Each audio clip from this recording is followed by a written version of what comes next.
Arthur or Hendricks would seem to be one of the choices. Yeah. And it looks to me, and I think Liam mentioned it, he might have bombed Arthur out. He didn't start the other night either. Now, I think... But I think maybe might be match fitness. I mean, he hasn't played for a while, Arthur. I think he's been injured for a while and coming into the squad, wasn't he? No, he's been playing for Bournemouth.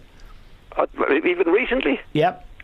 Was he? I thought he was out with an injury there for a while. No, he was out for a while, but he came back in. He played against, say, Manchester City, which was 2 or 3 weeks ago, and I've seen him play since as well. Yeah, okay. Well, I'd have him in front of Hendrick. Right. Yeah, if he was going to pick that team. I mean, if he played Brady at left back, I wouldn't be too pushed about it one way or the other, to be honest. But especially if Arthur's coming into the team. Now, if he does what Liam thinks, and I'm not so sure, I think he'd make 2 mistakes. I think he's got to play Murphy. He's a striker in form, and also he's got to occupy the Welsh back four and pose a threat. And I don't think one striker can do that, especially if it's Shane. Well, I think it's difficult anyway. I mean, I'd always play 2 strikers. I think it's very, very difficult to play a lone striker. I know some lads can do it and do it better than others, but it's a very, very difficult job to cover the width of the pitch when you're a lone striker. And we have to win the match, Eamon, as well. Yeah.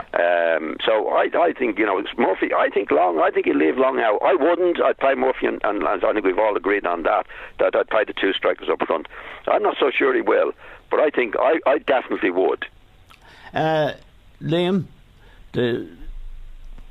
leaving Murphy out would be a big mistake, wouldn't it? Informed striker, big lad. Well, an out ball as well. Yeah. He can handle the ball up from the back up high and into his chest. He's a tidy, what we say, target man, centre forward. But. Yeah, I'd play the 2 of them and I'd put Brady left back. That would be my team. I wouldn't touch Hendrick for Arthur. I think Arthur has kind of burned his bridges a bit. He did in Georgia. Was it in Georgia? He didn't play very well. I think he was substituted at half-time, or Martin took him off, and then he didn't start him the other night. So I have a feeling he's been relegated. He's been bombed.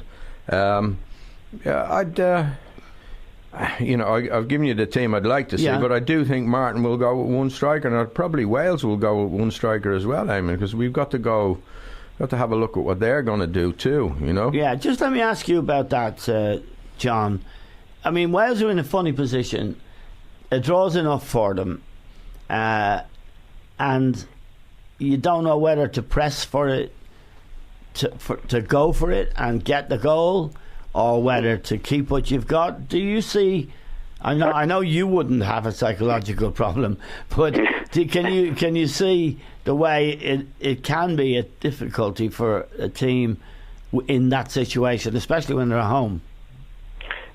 You mean talk from Wales' point of view? Yeah. How do you approach it? Do you go for it, or do you keep what you've got? Well, I don't believe in going for it or not going for it. No, I know that. You probably end up listening to me talking about it, because I don't think it's any preconceived ideas when you go on the pitch, aiming at what you're going, because you've got to get the ball, you've got to use the ball. This sitting back, I don't believe in the sitting back like we've done in previous matches when we've gone ahead. Totally against that. But I think you should just play it on its merits. If the ball is there to play and go and score a goal if you possibly can, and defend when you have to, and that's it. I think from Wales' point of view, that's up to the managers all the time. We don't know what's in the manager's head of Wales, whether he'll say, well, we'll sit back, we'll hold what we've got, and all that. I think that if he did that would play into our hands and give us the initiative, as we've done away from home, Eamon. Yeah. When we've done it. What I found in football, what's good for you is bad for the opposition, and vice versa. So if it's bad for us sitting back when we're playing away from home to play for a draw, especially when we get a goal in front, then it has to be good for the opposition. Yeah, Liam, I don't know. I don't know what Coleman is going to do. John, but sometimes your team selection tells you what you're going to do. And he didn't play 2 strikers in Georgia. He only played 1 striker, Vokes up front. And I think if he plays 2 strikers, he's kind of saying, well, we are going for it. But if he doesn't play 2 strikers, he's kind of say, well, draw will do. And if we win, it'll be a bonus. Yeah.